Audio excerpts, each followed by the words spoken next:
Bienvenidos a esta sesión. Vamos a continuar con el concepto de las organizaciones inteligentes o las organizaciones que aprenden. En este sentido, una organización inteligente, lo comentábamos en la sesión anterior, está relacionada con personas, individuos que también aprenden, que también tienen esta concepción de un enfoque sistémico, de dominios mentales amplios, pero también pues se tienen que constituir equipos inteligentes. Para poder desarrollar equipos inteligentes, partimos de la persona principalmente y después también partimos de los equipos. Como podemos ver, los equipos inteligentes aprenden a realizar el aprendizaje en conjunto y necesitan ese espacio para generar su aprendizaje. Además, practican el diálogo, es decir, el diálogo como una manera de comunicación. Un diálogo abierto, un diálogo espontáneo, un diálogo de construcción, un diálogo en donde se van a ir creando nuevas y mejores ideas. El equipo empieza a desarrollar aptitudes conjuntas y esto se vuelve una forma de trabajar. En la medida en que ustedes puedan ir implementando esto como líderes, podrán ir viendo también el crecimiento del grupo, en donde los grupos se vuelven organizaciones pequeñas, ¿verdad?, que van aprendiendo también y se reúnen, o en el momento que los reúnan, que sea para algo muy enfocado, para alentar a los miembros a plantear problemas difíciles, por ejemplo, o bien que sean para el bien de la organización, para una mejora, para un cambio. ¿Cuáles son esas condiciones para que el diálogo se lleve a cabo? Pues bueno, primero debe de haber apertura. Y aquí recordar que cuando ustedes tengan a un equipo o formen un equipo, pongan estas condiciones sobre la mesa. Realmente no lo den nada más por asumido, sino realmente hagan ese decreto. Primero debe de haber apertura. ¿Qué implica esto? Hablar sin rodeos. Significa cuestionarse el propio pensamiento. Significa estar alerta a escuchar y tener continuamente la palabra de ¿y por qué no? ¿Y por qué no? Lo vemos de otra forma. ¿Qué pasaría si? Es decir, nuestro pensamiento debe de ser muy amplio para poder cuestionarnos tanto lo que nosotros decimos dentro del grupo como lo que otros miembros del grupo también están diciendo.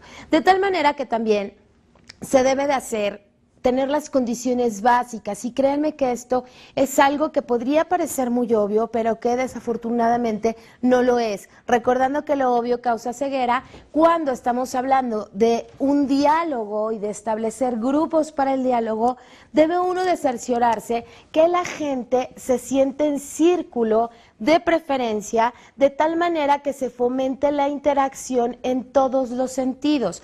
Muchas de las salas de juntas o de reuniones tienen una U. Esta parte también es efectiva, porque definitivamente permite que la gente interactúe y se vea, particularmente que se observe.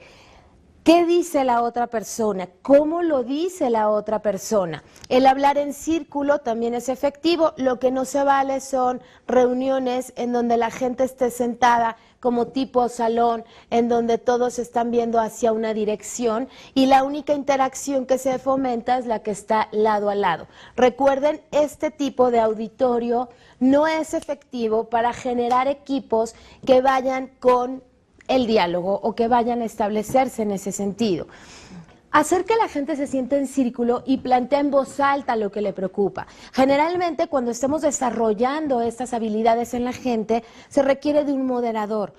Un moderador que perciba quiénes son las personas que están en silencio, quiénes son las personas que no se animan a hablar, y esto tiene que ver con una lectura de la gente. Recuerdan que el líder, una de las habilidades que debería de tener es el poder leer a la gente, es el poder leer lo que ellos están diciendo. Definitivamente, en este sentido, el líder va a estar identificando a aquellas personas que estén calladas, que no estén participando, que no se estén expresando continuamente. También hay que invitar a la gente a dirigirse entre ellos mismos como grupo, porque aquí los invito a que hagan una observación y una reflexión. Cuando el líder está presente, la mayoría de los integrantes del grupo se dirigen hacia el líder.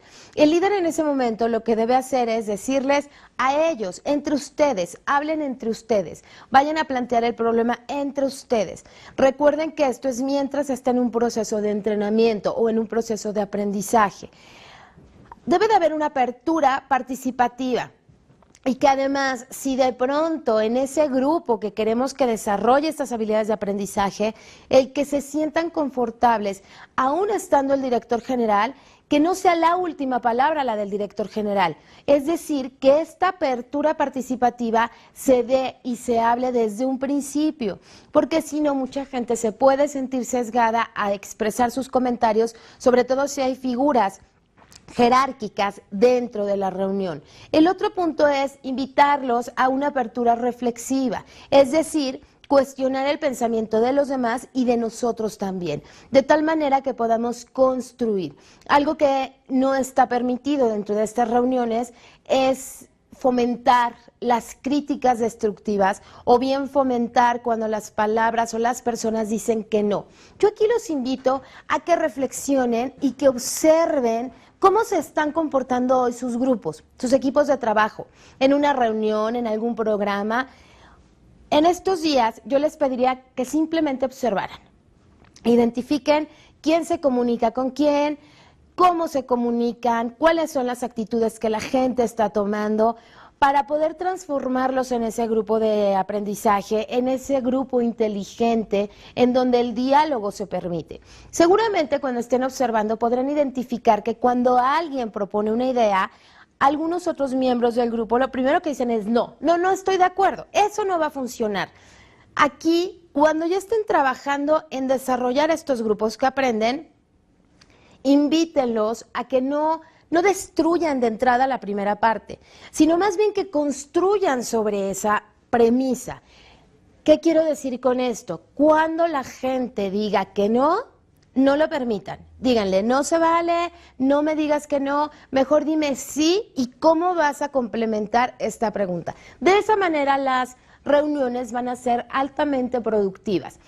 Así que el ejercicio primero sería que ustedes lo puedan, en primer momento, identificar, observar y después de que lo hayan observado, pues ya empezar a brindar algunas conductas que podrían serles útiles para estar fomentando esta interacción.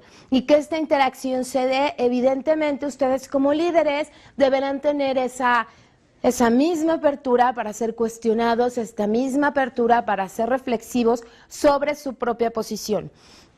Fíjense que se los comentaba, me parece en algunas sesiones anteriores, cómo lo maneja Stephen Covey en su libro, de que cuando uno tiene una idea y el otro tiene otra idea, en lugar de tratar de construir tres ideas, forzosamente la figura A quiere imponerle su idea a B y en ocasiones B ni siquiera está escuchando lo que A dice. Cuando uno se vuelve en un rol o se instala en un rol de observador, es fácil identificar estas conductas, es fácil identificar cuando la gente ni siquiera se está escuchando en el grupo.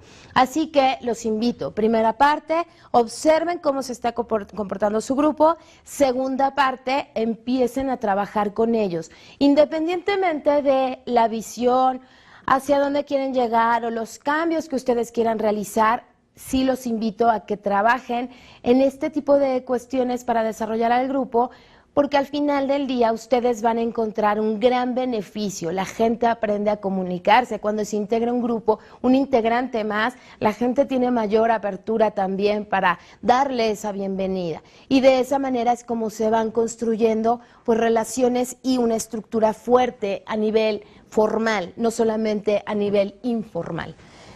El siguiente aspecto que vamos a revisar de la teoría organizacional son algunos principios de los que parte.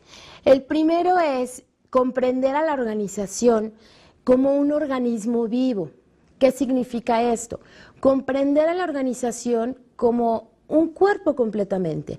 Es decir, Imaginen el cuerpo humano, ¿verdad? No es por un lado nuestras manos y por otro lado nuestra cabeza, o por otro lado nuestro corazón. En realidad hay una integración completa y una integración global de cada uno de nuestros aparatos y de la manera en cómo está constituido nuestro organismo. Lo mismo pasa con las organizaciones.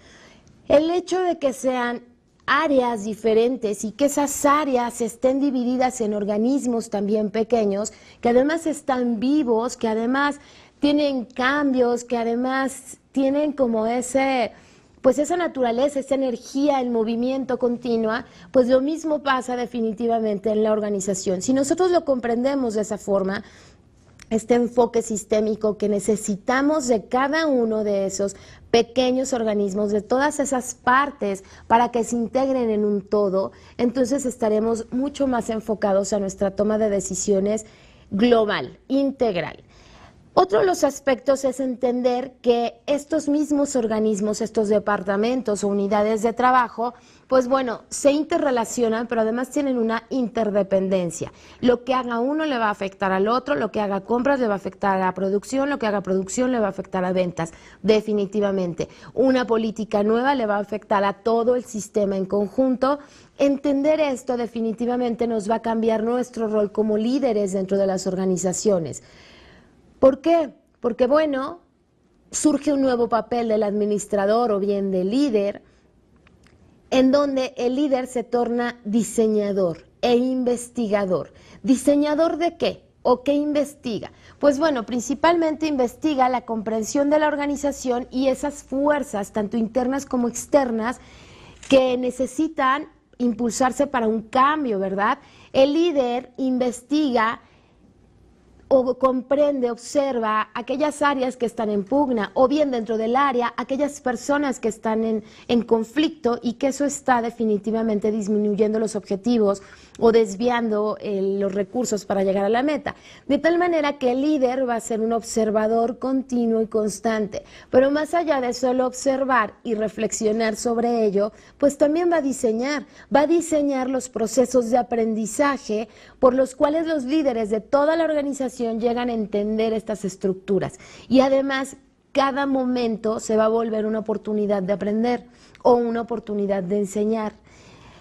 Realmente hay una afirmación que dice que las empresas que no aprenden, que no se dan cuenta de este aprendizaje, tienden a desaparecer.